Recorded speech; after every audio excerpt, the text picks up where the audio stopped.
my children.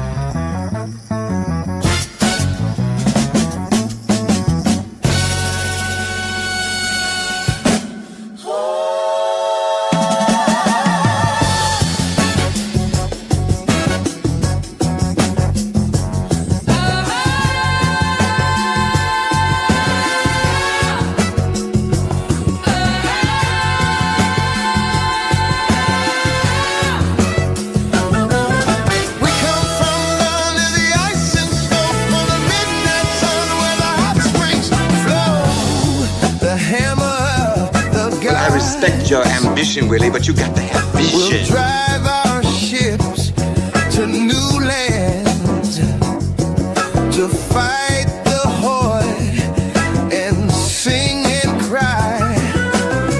Valhalla, I am coming.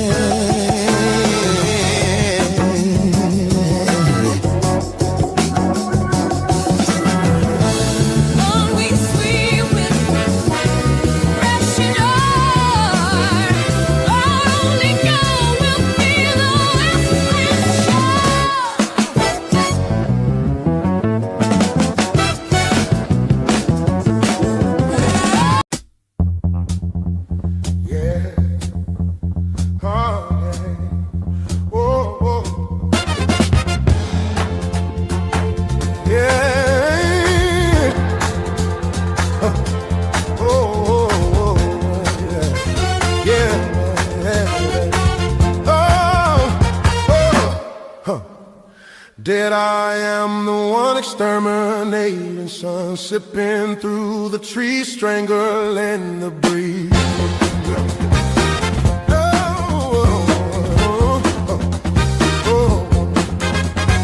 Dead I am the sky, watching angel cry while they slowly turn, conquering the world. Dig through the ditches and burn through the witches and slam in the back of my Dracula. Dig through the ditches and burn through the witches and slam. Bro, let me tell you something. This AI stuff is out of control. I've heard some of the best funk and soul from the 60s made in 2025. Ladies and gentlemen, welcome back to Talking Monsters. I love the music too, Jetsul. Yep. It's crazy. I'm going to start dibbling and dabbling myself. Being a musician, I really dig that stuff. But tonight, we got a special treat for y'all.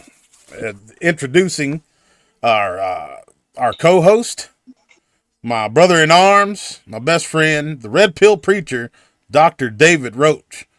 I'm excited about this one. We got some ooky spooky stories for him, bro.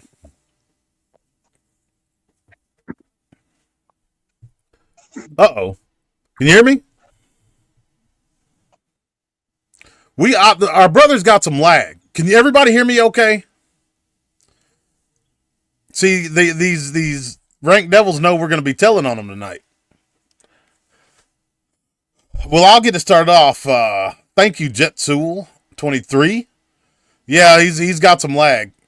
He's in a nookie spooky place. I can't tell you too much about it because he's on some secret squirrel stuff, but what my brother does is very, very important. I'll just put it that way.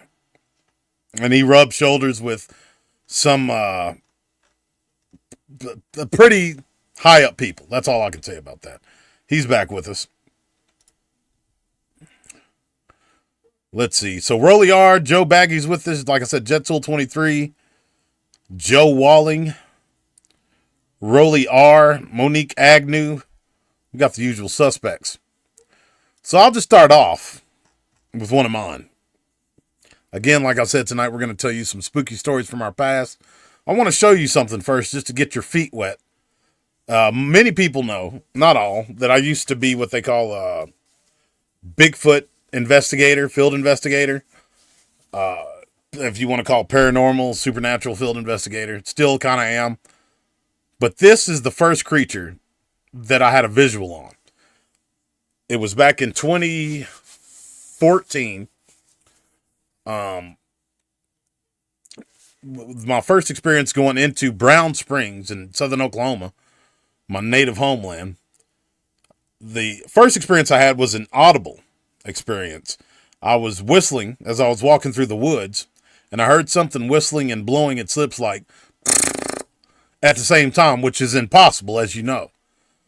So that just intrigued me to go back. I knew this area to be haunted just from local folklore, but I didn't know anything about. I believe there was a Bigfoot because my mom came from Pond Bluff, Arkansas. She told me about Falk, Arkansas. She told me about the things she saw in the woods in Ponds Bluff. They call them haints around there. But when I went back the second time, I went in the woods. It was my girlfriend at the time and her boys and my daughter. And we walked into a wall of mosquitoes. And I have O negative blood. And from what I understand, that's basically red Kool-Aid to these things. Let's see. All right, now it looks like we got you in real time. Six times StreamYards kicked me off, bro. 6 times. Well, you were coming in looking all choppy and stuff, bro. It looked like the connection was bad, but now it looks like it's normal. So Okay. but look at what we're talking about too. We hadn't really jumped. We talk about the adversary all the time, but we've not really dived into our stories of them. No. But anyways, folks, the second time I went back, my daughter was slapping my back, and I thought she was trying to get my attention, and I was like, "What, Talisha? Like, what's going on?" And she showed me her hand, and it just had like smears of blood on it. And after this, we walked upon this nest. We were moving towards the nest. We were only about 80 yards in, if that. And I just got and we could smell barn animals. These things don't all have like this skunk smell. I think that's something they can control. I think they're like gorillas. I think they have a scent gland under their armpit. But as we're moving in, she slapped my back. She showed me, and I could see all these dead mosquitoes. So I told them to go back. I just got that bad feeling in that disturbance in the force. But as they're going back, I'm moving forward. Because if there is something there, I'd rather it get me than them. Give them time to get back to the vehicle. But something hit me. It was like I almost walked into an invisible wall. And I looked to my right, which would be the south, further into the woods, and I see what looked like a piece of giant piece of glass or like marble or something. But they were 2 eyes on the other side of this hill that led into a floodplain. And I've come to realize in the years past that it was the alpha female of the area. But as soon as I saw that, a little bit to her, I guess it would be east or her left, there was this row of bramble bushes before you got to this hill. You could see the hill that these bramble bushes set on. But this thing looked like it dug underneath the bramble bushes, popped out on the other side, walked like a spider towards me, and it was no more than 5 feet away from me, and it got there in a flash. And it did something with its mouth, like it was vibrating. I guess vibrating its mouth is the only thing I could say. And it had these big cartoonish-looking teeth, and it was chattering its teeth together. And I wasn't even looking at it in the eyes. I was looking at its teeth. I was frozen. But I don't remember feeling fear. But anyways, as soon as that happened, it seemed like it was all just in these few moments of time. It pushed itself backwards and went back into the same hole it dug, and the hole collapsed on itself. And then the event was over. It lasted probably all of 30 seconds, maybe. Maybe a minute. I don't think it was that long, though. That was my first sighting of this bad boy right here.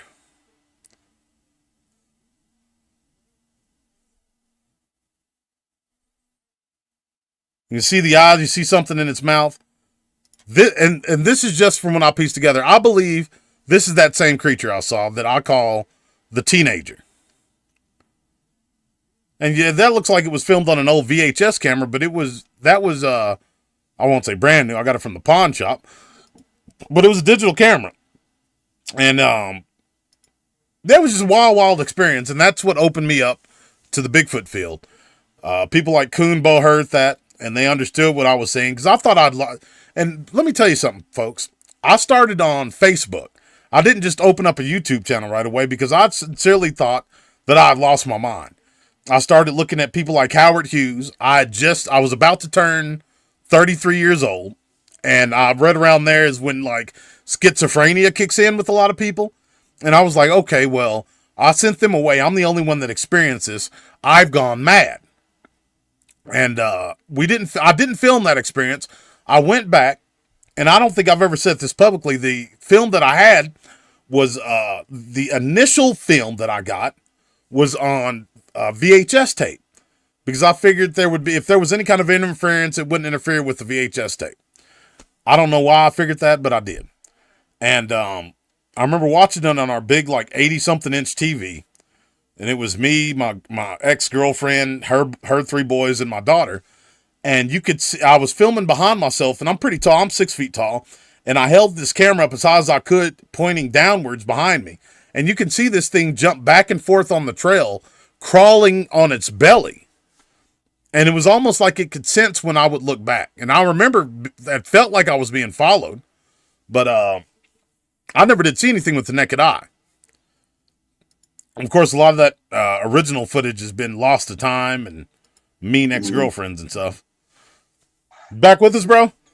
My bad, bro. That's his enemy action all night long, bro. Well, how about we do this to it? Father God, I again ask you to throw a canopy up, a hedge of protection through the Holy Spirit, and light that spirit ablaze. And send your warring angels and your shield angels to protect this broadcast and to protect the listeners and us as well. In the name of my Lord and Savior Jesus Christ, I pray. For his sake, I ask it. Amen. Amen, bro. Yeah, we haven't had problems like that in a good long while. No. But yeah, I'll finish. I did. Okay. Well, I noticed on the thumbnail you said scary stories from the drug task force. So you want me to tell ones from my professional career, or do you want me to tell an encounter story? I mean, yeah, tell anyone you want. I figured we'd just both pull from our past. Okay. Well, as most of y'all know, I was in law enforcement for a lot of years, and a majority of that was spent working Supermax Penitentiary and narcotics. So I'll tell you one from the prison, or from the first major institution I worked at.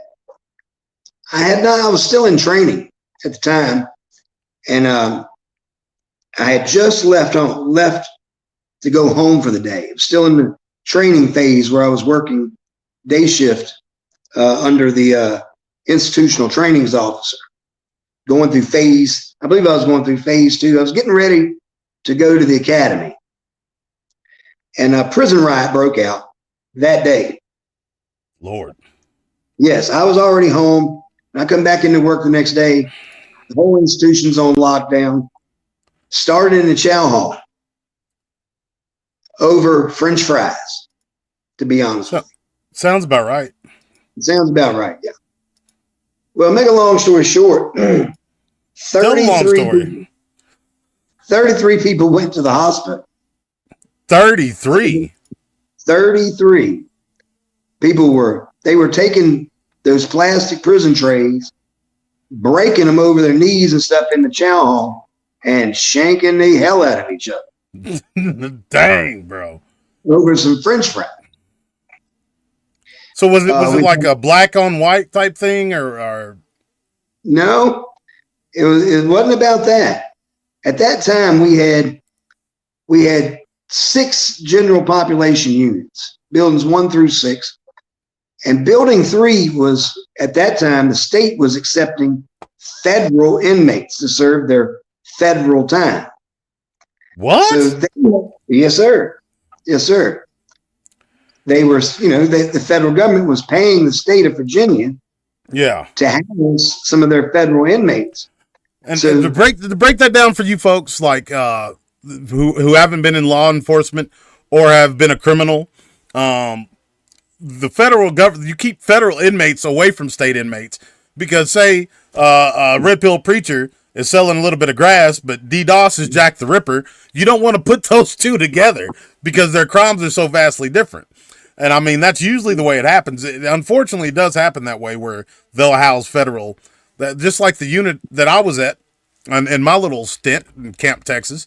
It was a 2-year state prison. I served like 11 months, But it was the same thing you're talking about. Since it was a transfer unit, they would send people through there, and they could have 2 years, and 11 months on unit before they got shipped out to whatever yard they were going to land on.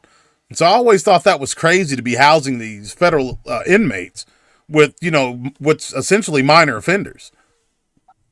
Right. Well, we only had, and then make it worse, there was only one unit of them. So each housing unit, it was four blocks in a building, 2 floors or 2 tiers, all cells, right? So you had 228 offenders you could house in each housing unit in GP. And we only had one, it was building 3, that was federal inmates. Now, they had special ways that they had to be handled because they were federal and not state.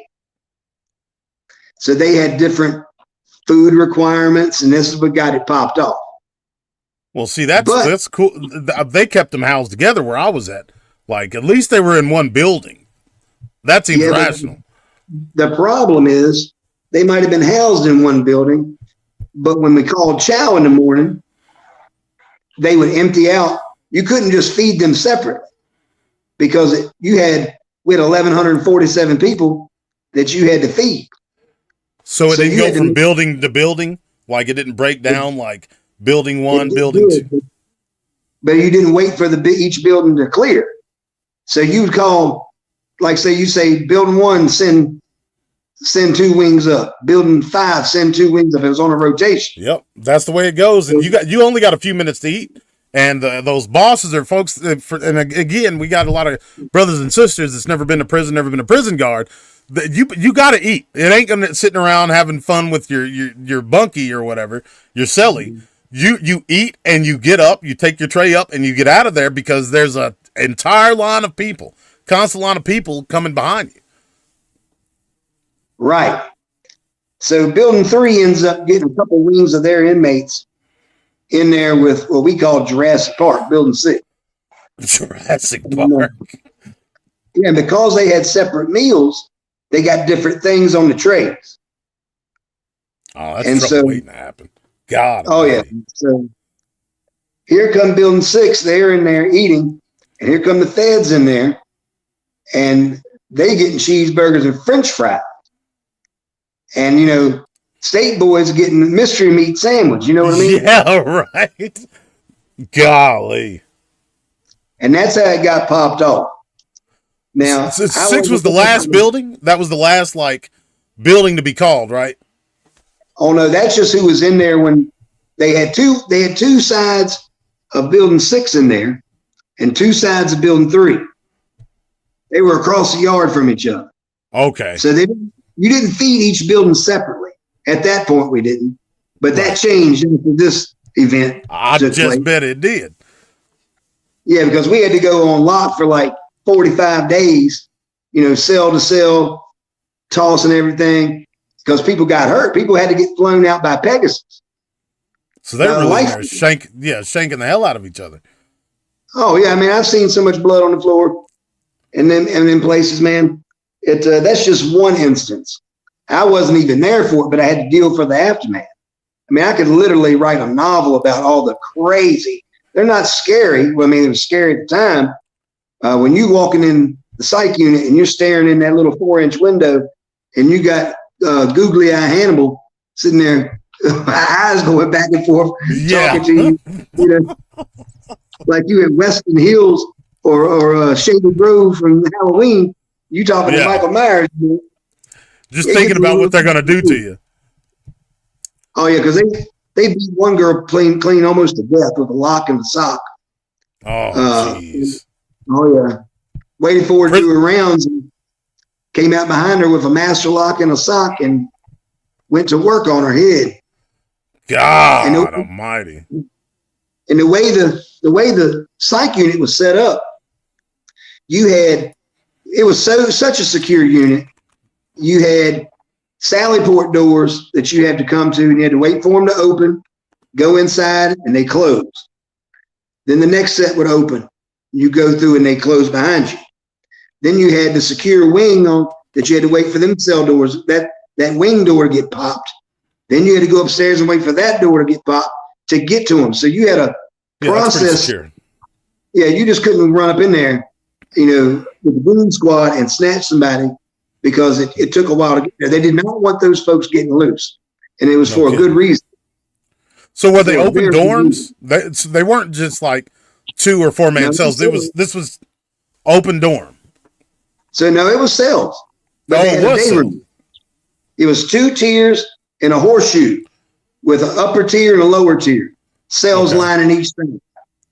And all the units were set up the same, except the mental unit had a cage from the floor to the ceiling from the top tier where they couldn't jump off and take flight. Yeah. Because they had that happen. Then the psych patients get in there and get to thinking they can fly and jumping off the top tier thinking they're going to sprout wings. And this is way before Red Bull, Yeah, so, no doubt. Yeah. and they would go splat. Oh, yes, sir. Bro. Like, I've mocked many of them. in my little stint, this was during COVID. So they started shutting down the transfer units, most of them. They only kept a few open. And they have what they call a receiving unit in a lot of places. So you go there, they take pictures of your tattoos, take your blood work, you get fingerprinted again. So they send you to this receiving unit to do all this stuff. You're usually there for 2 weeks, then they send you off to where you're going to be. Since I wasn't in an extreme amount of trouble, wasn't a career criminal, they sent me to a minimal security transfer unit that was only, like I said, 2 years and 11 months max. But at this, since they start shutting down all these receiving units, they shut down a wing of a supermax prison in Texas.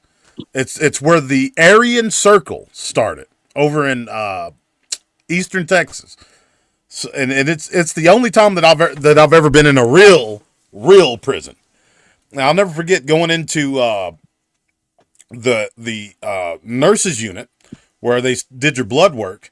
There was you've been in there before. They got a little section, was basically a waiting room like you have at a doctor's office, except they're closing you in there. There's a door that shuts, and one of the bosses came through and opened it, and there was a white dude and a black dude. The white dude had a swastika. No, he had a swastika on his neck. I'm sorry, and he had something on his forehead. I think it was like an X or something, but you could see his sleeves. Super neo-Nazi, right? I'll never forget. This just struck me. And it was mostly brothers, but there was 2 white dudes and they were sitting next to each other. He kind of casually looked around. He looked us all in our eyes and looked at those 2 white dudes and made it a point to come over and say what's up to him. And I was like, okay, well, this is the big leagues. This is the real Right. deal right here. You know what I mean? And so that when you said they get thrown off the tier, there was this kid with one leg. He was 18 years old. And he was raising hell ever since he got off the bus. Raising hell with the bosses, the sergeants, and whatnot. And for whatever reason, I was treated like I would be in the world. You know what I mean? I don't know if it's the Holy Spirit they felt on me or what. But there was this one sergeant who was about my age. And like this kid raised hell. We had to get up at 4 o'clock in the morning. We didn't get out until 6. They'd call us one by one. We'd go see the dentist to see if we had any infections in our teeth and all that kind of stuff. Send us in, take pictures of tattoos or scars. And this kid was sitting in the very back and was raising 10 types of hell right off the rip. They took him out in the hall, handled the shit out of him. Pardon my language, but that's what they did. Snatched him up, handled him, let him know that it ain't playtime no more. And I could just tell the kid was scared. We only got to we were on lockdown because, again, it was COVID. We showered 1 day out of the week. And it was random. So it was like I was there for about 2.5 weeks, to almost 3. And one day they pulled us out of the cells to shower, and this kid was in front of me. And he was like, "What's up, school?" Because anybody older they call school. I was like, "Hey, what's up, young blood? Listen, what's wrong, man? You cool?" Like, he was like, "Man, I just don't like him pressing me. I don't like him pressing on me," and blah, blah, blah. I was like, "Listen, I don't know what you did. It ain't none of my business, but just be cool, bro. Like, we in it, we all in here together. Just be cool, because they gonna handle you." And I remember sitting in there. I was in the front row because they went in alphabetical order the day that he started raising hell in this receiving area. And there was this short, I used to remember his name, but I forgot it intentionally. He was probably 5'4", 5'5", stocky dude. And he had like one of these snidely whiplash like mustaches. And he came in bragging about, yeah, they were in there raising hell in the cell. We brought the goon squad out and handled them. He was laughing about it. He was giddy, bro. And so they went in there. When they say they bring the goon squad, there was some dude in one of the cells in this receiving, again, in this maximum security prison. And they don't see people like this. They don't see state police or state prison guys. So one of these dudes decided to raise a little bit of hell. They went in there. He said he pepper sprayed them. And they went in there and whooped the fire out of him, sent him to the infirmary. But getting back to the horror story element of it, they told me the story, and this was 2-man cells. There was this, again, it was an entire wing. It was about 5 stories high, 2-man cells. Dude, I was in there with, my cellie was he owned like 38 rent houses in Dallas, Texas. He was just a real bad drunk. He couldn't, put his car keys down whenever he started drinking. He was just like third time up, and he kind of hit me to what was going on because I'd never really been in trouble before.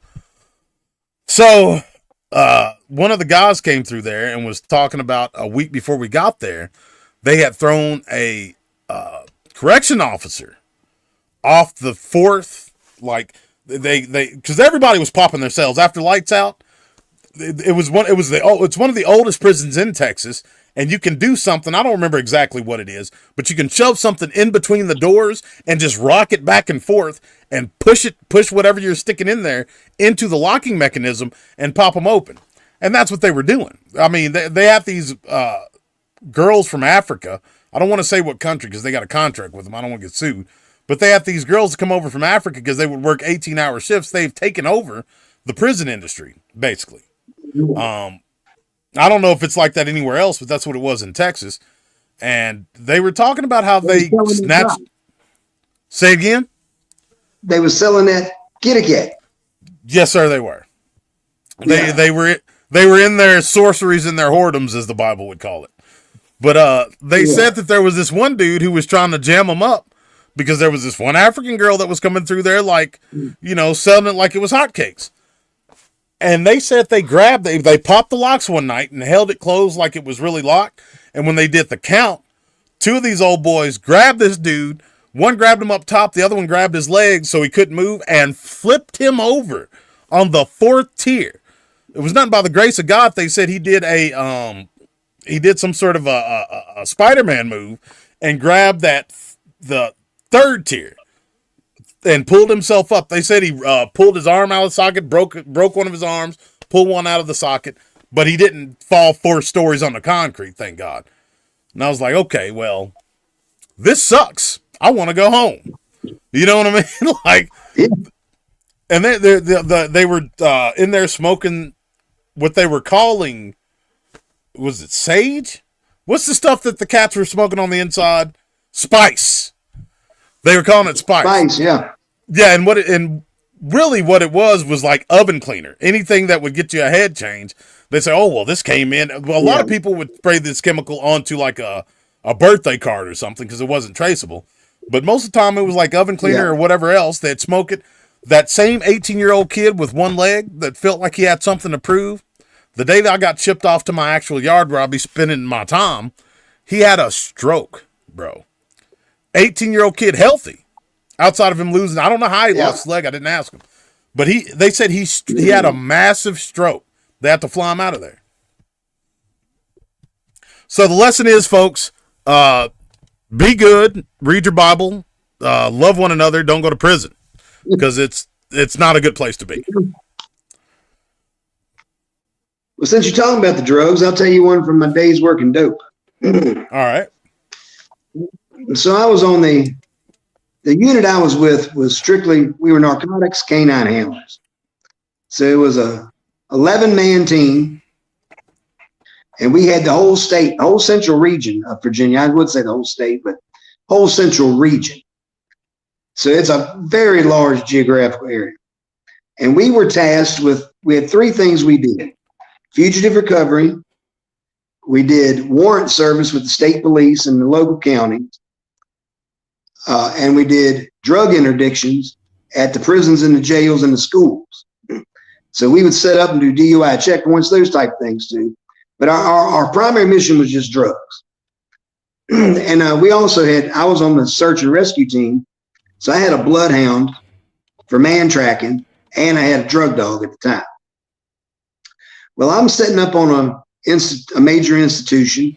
We do these, they call them Operation Coffee Pot or whatever fancy title you want to put on it, where we would search the visitors coming to the institution because they had a big problem, and still to this day, of bringing contraband, whether it be narcotics, mostly narcotics, cash, into the visitation room so the inmates can take it back and sell it on the block. Yep. Well, I had what was called a passive response dog at the time. So, you see on TV, a lot of these narcotics dogs, they will scratch and bite at the area where they smell narcotics, but not with corrections because we could search people. So we would line the visitors up in a straight line and run a dog by them, and from the back and the front. Well, my dog alerted on this Hispanic girl, and so it's customary at that point. Oh my God, bro! I remember this. This is terrible. So my dog alerts on a Hispanic chick, and we separate her, and I narrow it down to which one it is. It's her. So at that point, we take her into the interview room, and we have a special agent from the state police there. And I'm like, look, you either smoke something on the way up here, or you got it on you. I said, now we're going to strip search you. Now, whether you let us do it voluntarily, or if you make me go down to the magistrate and get a warrant, we're going to take you down to the hospital, and the doctor's going to do it. So you can either give it up now and make things easy on yourself. You know how we do. Yeah. Yeah. Well, I'll never forget it, bro. We were standing in the middle of the conference room up there at the warden's office, interviewing this chick, and she had this black leather miniskirt on and sandals. She cocked her legs open, reached inside of her vagina, and pulled out a 20-ounce Pepsi bottle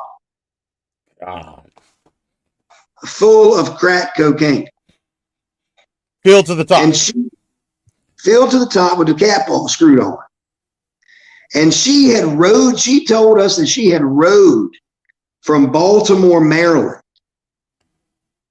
to the prison to visit her old man who was a member of the Scorpion gang, and had that thing in her the whole trip.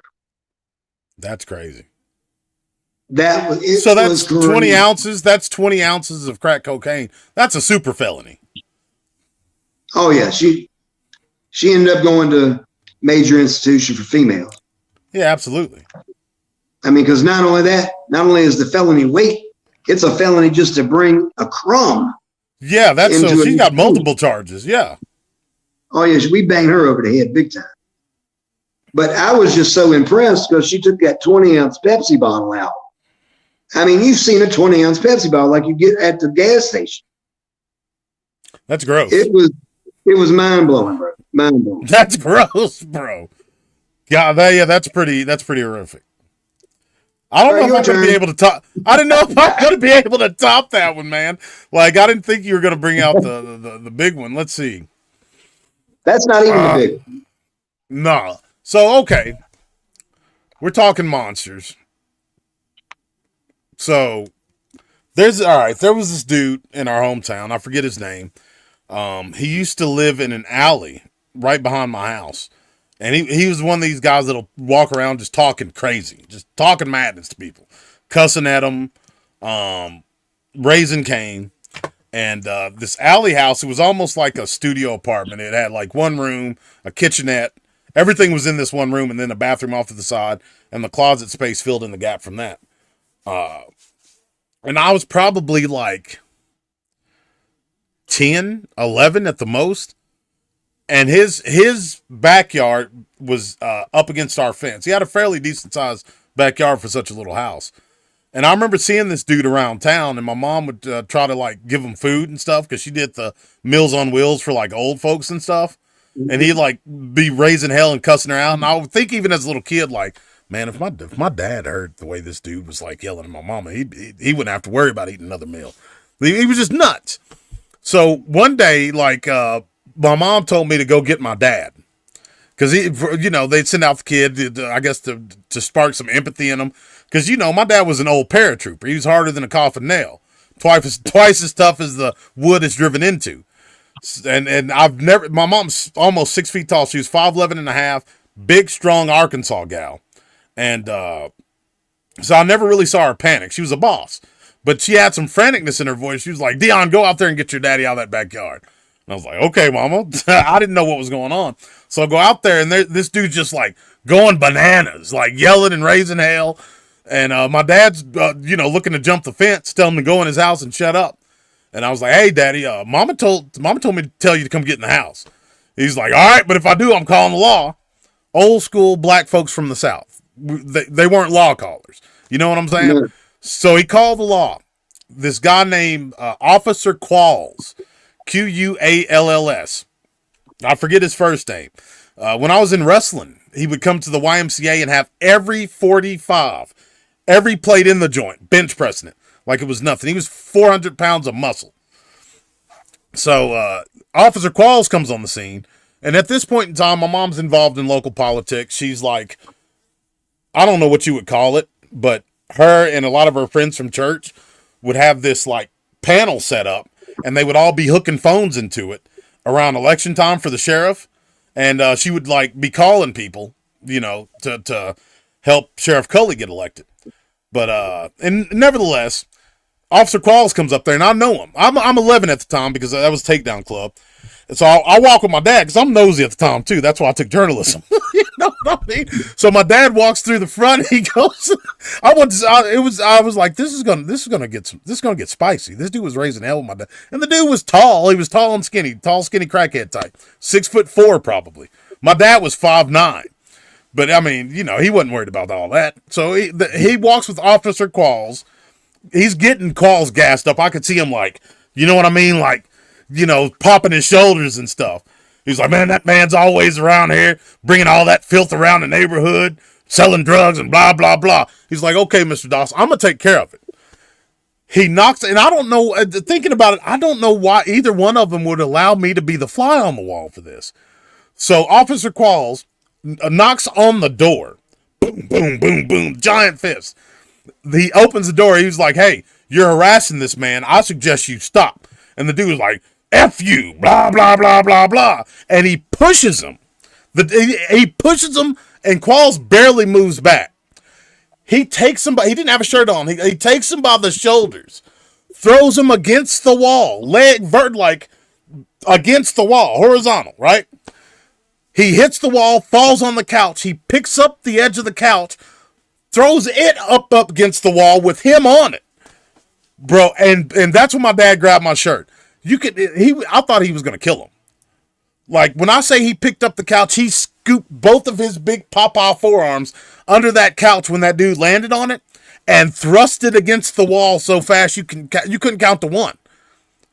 And then he got on top of him, ground and pound. And mind you, this is the early 90s, mid-90s. Like, police brutality was a staple. Nobody cared about it. You wasn't going to make the news. This was a crackhead that was raising hell with decent folks. Nobody it was what it was. He beat the fire out of that dude. And I remember, like, he had him in handcuffs, and he had the handcuffs so far up his back that he looked like he had chicken wings. Like, he had the handcuffs, and he had him, like, almost touching the back of his neck as he was handcuffed. Took him to jail. I don't know if this dude, I don't know what was going on with him, but I don't ever remember seeing him after that until the day. And here's the horror story part. That was just the build-up. Flash forward. I'm in middle school. I remember I'm in the 8th grade. So what is that? 12, 13 probably? I was probably 13 years old. My sister Laverne, she missed her calling in NASCAR. She would speed around. I don't know how she got away with it. She speed around town, flying over railroad tracks like the Dukes of Hazzard. And I like riding with her because I trusted her driving. She was a good driver, but she just drove super fast. And I remember we were going to the barber shop. And it was across the track, like two buildings across the track. There was the old firehouse, or there was an eating place, an old firehouse. Then right next to the old firehouse was where I used to get my haircuts. I remember she slowed down and she was like, "Look, D, what's that?" And it was a dude. The dude had just got hit by the train. The same dude got hit by a train, and you could see the top half of him crawling. While a cop was, he had his radio. You could see he was talking. This is probably 20, 25 yards away from us. Enough where when the window's down, we could hear him talking. I couldn't hear what he was saying, but the top half of the dude was crawling. I'll never forget that as long as I live. He had a sheet on the lower half, and he was trying to pull a sheet over the top half at the same time he's calling on his radio. And apparently the dude was trying to stop a train, yelling and raising hell with it like it was raising hell with my dad. And bro, that got tattooed into my mind. Like it was surreal because he was nowhere near being dead, bro. The dude, I could hear him making noises, and he was crawling like The Walking Dead. He's probably demon possessed, bro. That's probably what that was. I didn't ever think about that. It may have been, man. Like I'll never forget that. Yeah. You get cut in half. I mean, if the only way you're still moving is if you demon possessed. More than likely, yes. More than likely, yes. There, you see rare cases where people cut in half and they live, but I mean, that's pretty rough. You know, that's a pretty rough go of it. Yeah. But I remember I had nightmares about it, bro. And again, this is the 90s. Yeah. This is the 90s in a black Southern family, Southern Baptist family. So there was no, let's go get DeAndre some counseling because he may be blah, blah, blah. I remember my sister going home and telling my mom, and she said, "Baby, are you okay?" I was like, "Yeah, Mom, I'm okay." She was like, "Okay, well, you got homework, so go in there and do your homework." And that was it. That was the extent of it, bro. Like, that was it. You know what I mean? But like, I had nightmares about that, dude. Oh, I got a real quick one. I told you about this one, and Kel. Kel's our other brother, my other adopted brother. There's a movie called Basket Case, where it was a deformed twin brother that was attached to the hip of the actual formed brother that, you know, made it and it wasn't evil. So they have a surgery for the twin that wasn't deformed, and they put the deformed brother in this basket up in the attic. And my mom worked on overnights at a nursing home at this point in time. And my dad was a horror movie aficionado. He didn't care. Like, he'd let me watch it. I watched Halloween, like all sorts of stuff. I had no. If my mama probably would have divorced him if she knew he was letting me watch all these terrible horror movies. But I remember and there was something about this Basket Case movie, bro, that just like it messed me up bad. You know what I'm saying? He had gnarly arms and he was crawling around. So I remember going to sleep that night, and we had a big 2-story house with a basement, and it was like 70 years old when I was a kid. Old house, you know, and like 5 bedrooms or something like that. So it was big and had those scary sounds. And I remember the bathroom at the end of the hall, which was my bathroom that I went to, and my parents had their own bathroom. If you had to go through their bedroom or go in a door right off the back door coming out of the driveway. So I'd go down this long, scary, dark hallway, and there was this open door that led to the back door to go out into the parking lot or whatever. And I could feel it. I didn't know at the time, but it had to be like the adversary messing with me, because I wasn't afraid in that house. Even as a kid, I'd go everywhere. We had crawl spaces that I'd get into and like play with my G.I. Joes and stuff. Never had a problem. But I felt this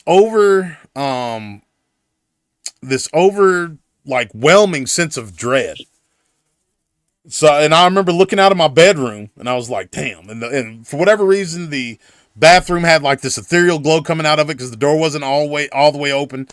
So I made a dead sprint, boom. And it was like my bedroom, my parents' bedroom, this long space where there was bookshelves and then the bathroom. So probably it may have been 20 feet, may have been shorter than that. I was a kid, but I remember making a beeline straight to it. Boom. And for whatever reason, I stopped in front of the door.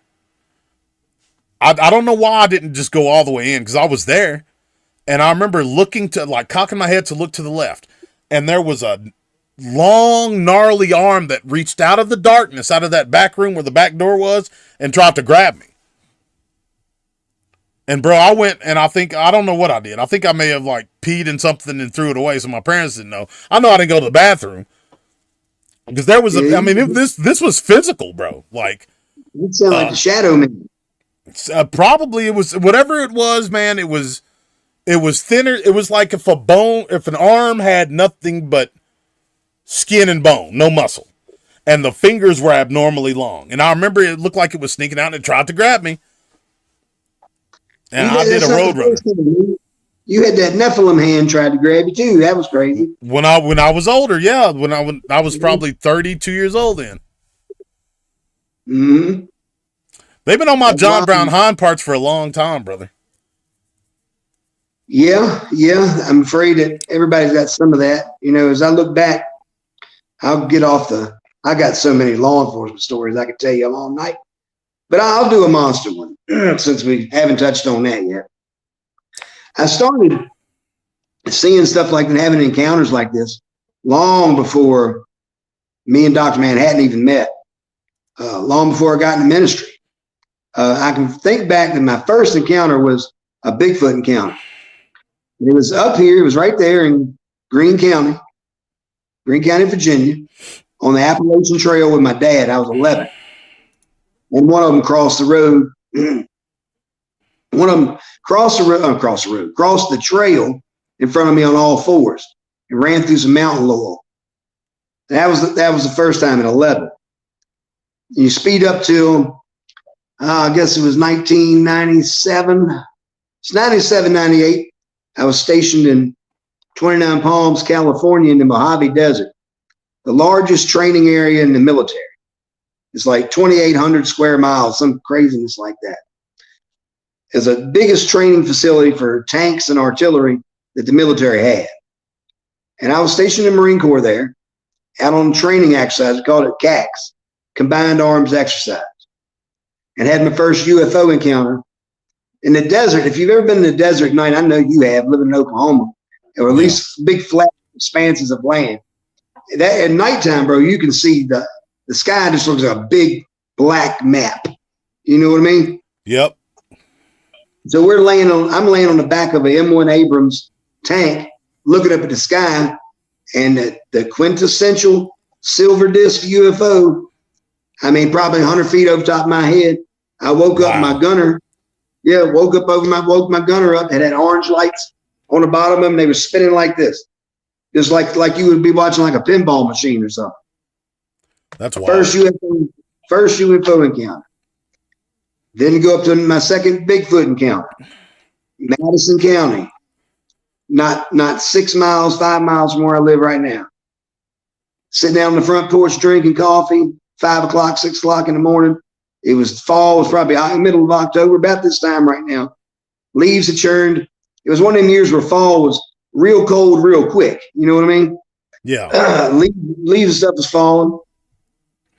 And I wasn't 20 yards from this thing. We live right next to the Rapidan hunting preserve. And this thing just walked straight out in front of me and didn't even pay me no attention I was there. And I took note as it walked past what trees it went under. And I went and took my tape measure out, and where the shoulders hit, never did get a full frontal. It was always a side view because it was just walking right in front of me. And I'm sitting there drinking coffee, staring at this thing. I don't even think it knew I was there. 6'6" at the shoulder. So it was probably over 7 foot. Yeah. Me and Layla took pictures on that property of 14-inch footprints, 114, 117. I've had my business partner got deer stole from him that he shot, screamed at in the tree stand. Matter of fact, hunting season, he called me. He said, "You go come down here to this tree stand. You come down here to this tree stand and can you hear me?" Yeah, I can hear you. He said, "You go down to this tree stand and come get me out of it because something down there screaming at me." So I had to grab my rifle, go down, escort him out of the woods. Then, let's see, 2023, Yeah, 2023, me and Dr. Manhattan coming back from church one night. It was late, probably between 12 and 1 o'clock in the morning. 2-lane highway, probably about 50 yards in front of us, pitch black. This dog man with blue eyes, piercing blue eyes. It was 2/3 of a 2-lane road from nose to tail. And it ran across the road. I mean, it was fastest thing I've ever seen in my life. It is fast as greased lightning. Yeah, that's them. Yeah. And then, countless others since then. We had UFO encounters in West Virginia, all kinds of craziness. It just was, that's just kind of a brief overview of all my monster stories. Bro, you just reminded me, my first UFO, because I think we saw some tonight, Kel and I. But my first UFO experience, I had just moved out on my own. I was 18 years old. I was working at a grocery store, and there's this reservation. It's an Indian reservation, but it's also income-based housing. And they have it, I think, for it's like second chance housing and low credit, one of those type of places. But it was an Indian reservation. It was in my hometown. And, I moved in there, and up to this day, I went there 2-3 years ago, and you can still hear the heartbeat. There's a heartbeat in the woods that nobody can find. It's like boom, boom, boom, boom, boom, boom. And everybody can hear it. You can hear people walking around. Because it's like, it's in town, but I don't know if I ever showed you pictures of my old house. You can still be in the middle of the woods in town. Like the older part of town, sure, has a swath of woods that goes out. Yeah, exactly. So it was me and my buddy Nathan. He came by, and I was thinking about this the other day. I don't know how we always got access to beer. Maybe because I looked older than what I was, but we were drinking a case of beer, and we were laying on my Oldsmobile 98, the big body, right? We were laying on the hood of it, just looking at the stars, because it was beautiful, clear sky, edge of town, no light pollution. And I was like, bro, look at this. Look, that's not a star. That's way too big to be a star. And he was like, you're right. And it's almost like it hurt us because it started moving around in the sky. And there was this old redneck dude, because there were like duplexes, right? It was like series of duplexes through this reservation. And this old red, and when I say folks redneck, his neck was redder than a candy apple. He came out here and, what are you boy doing? I was like, man, we're looking at this UFO. And he's like, oh, y'all out here smoking that devil's lettuce, ain't you? And we just happened to be smoking the devil's lettuce. So I was like, yeah, we are. But, man, you ain't. Come look at it. And I got off my car, and I was like, bro, lay up there and just look up. And we ain't going to tell you where it is. Just look up. And he had him a cold beer. And he sat there for about a minute and a half. And he was like, oh, shit, boys, what's that? And I was like, that's the UFO. That's where we're telling you. Bro, this dude scrambled off top of my car and looked at us and looked back up and ran in the house with his wife and kids. And never talked to me again. Never talked to me again. The whole time I was living there. Well, we sat there, bro.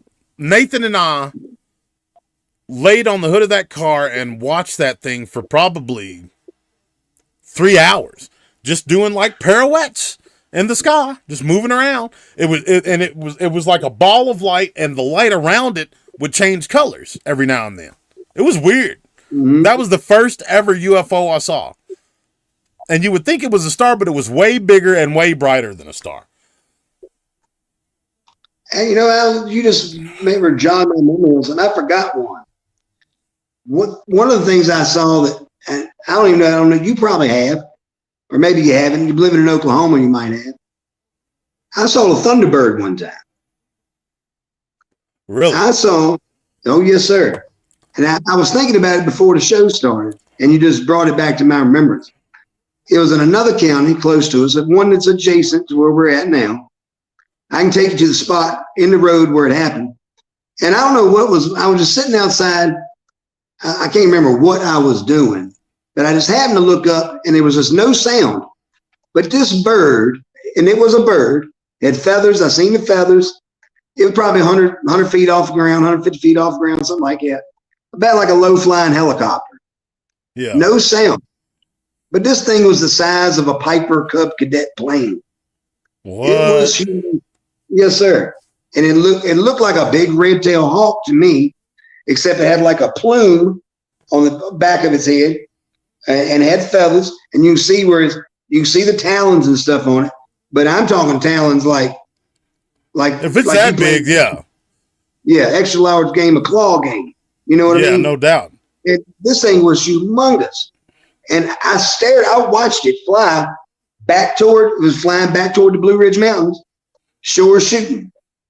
Bro, I believe Wow. it, man. Those Blue Ridge Mountains, like, these are some big mountain ranges up here, bro. There's no doubt in my mind there's something living up there. Kirk Stokes, a mentor of mine, hit me to, and even Merlin, my ex-co-host, he was saying in Alabama he saw one, and it just corroborated what Kirk Stokes was saying. Kirk Stokes, would go in almost unexplored parts of Daniel Boone National Forest, and he would tell me about these large barn owls. He swore to me, and like I said, Merlin, years later, said the exact same thing. He saw them on the ground walking around. He he said his dad sent him out to feed the chickens or whatever, and he was a hard man, kind of like our fathers. And he was like, "Go feed them chickens like your mama told you." And he said, "I'm not going out there to feed them chickens without a gun." And he said, "Well, what are you talking about?" He's like, "You go out there and look." And apparently his dad went out there and seen the same thing, and he came in and sat back down and said, "You know what, son? Damn them chickens." And I did. so, and Kirk Stokes said he saw one wingspan as big as a two-lane road. I didn't see one that big, but I think I saw one that was at least 3.5, 4 feet tall at Lake Murray in Ardmore, Oklahoma, my hometown. I knew And it. this is when I was a supernatural investigator when I was 16 years old. We were out there. I have no idea what we're doing out there. Probably stuff we didn't have no business. But we stopped at the marina, and it was sitting on a basketball goal, bro. And it looked like a man that was crouched down.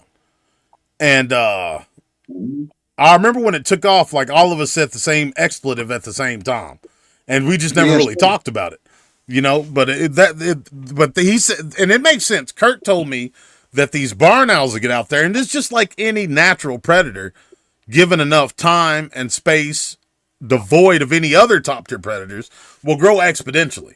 And that's what I think a lot of Thunderbird sightings are, is these huge barn owls that haven't been messed with. They've not been captured or trapped or killed or whatever.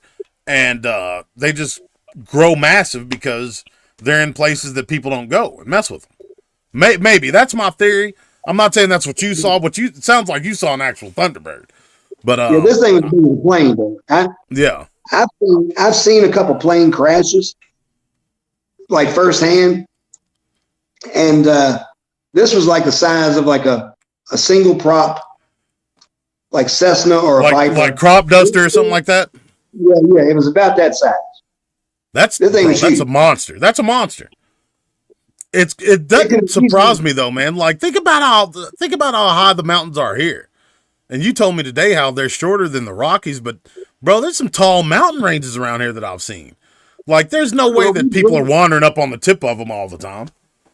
Well, we drove over them going to the caverns, Mm-hmm. and your ears pop when you go across them. I mean, they're Yeah, pretty tall. Ears pop like I could feel my belly moving. Yeah. They are Yep. thick. You get off in there, you know firsthand. Summertime, spring and summer, you can't see 3 feet in them woods. No, you can't. Now's a good time. We're getting ready to have some good times here because the leaves are coming off. So, you know what time Bro, it is. in Oklahoma, like I don't know how it is up here, but in Oklahoma, this was the most active time of year for them. And Yeah. contrary to popular belief, whether people want to believe me or not, I still have proof of it, even losing a bunch of footage and evidence. Their coat changes with the season to help them blend in. I Either don't that or doubt they have that monochromatic coat that just blends in with its surroundings like a polar bear. It's one of the two. And I think that their diet changes this time of year too, and they start shifting from a more vegetarian type diet to a all carnivore diet for the wintertime. I believe that. I don't believe that all of them are roaming around. I don't believe that all of them are migrating from place to place. That makes no sense. It don't make sense when you got plenty of, if you got plenty of game, plenty of water, and plenty of cover. There's no need to migrate. Why would you? Especially with something with creatures that are gonna be that tripped out about people seeing them. And I've come to believe that it's not even a survival thing. It's almost like a respect thing. Like they don't want to be seen, to the point where it's almost like cultural. You know what I mean? To them. Sure. But bro, we're at our hour already. That's good, man. We told some good ones. We did. Let's come back tomorrow and do a part 2. I still have a litany of ones to get into, especially in my travels and adventures in old Okibama. Oh yeah, I haven't yet begun to defile myself either. Yeah, bro, the one with the girl with the Coke bottle probably took the cake though. Oh no, I've got some that's much worse than that. Well, that was horrific. It just came to my mind because you were talking about spice and drugs, and that popped up in my head. I'll tell you that 18-year-old. What about fugitives. What? I'll talk to you about some of the warrants and some of the fugitives that I've recovered. Yeah, I bet that was a trip. Yeah, that's pretty great. Well, ladies and gentlemen, this has been another episode of Talking Monsters. Join us tomorrow night. We'll have a new episode. Make sure you hit the like on this video. It helps the channel grow. Y'all been doing a fantastic job of it. I'd appreciate it if you did that. Share this video with all your friends and family across all your social media networks. And leave a comment. Tell us how you like the show. Tell us what you want to see in the future. God bless y'all, and we'll see you tomorrow night. Hello, my children.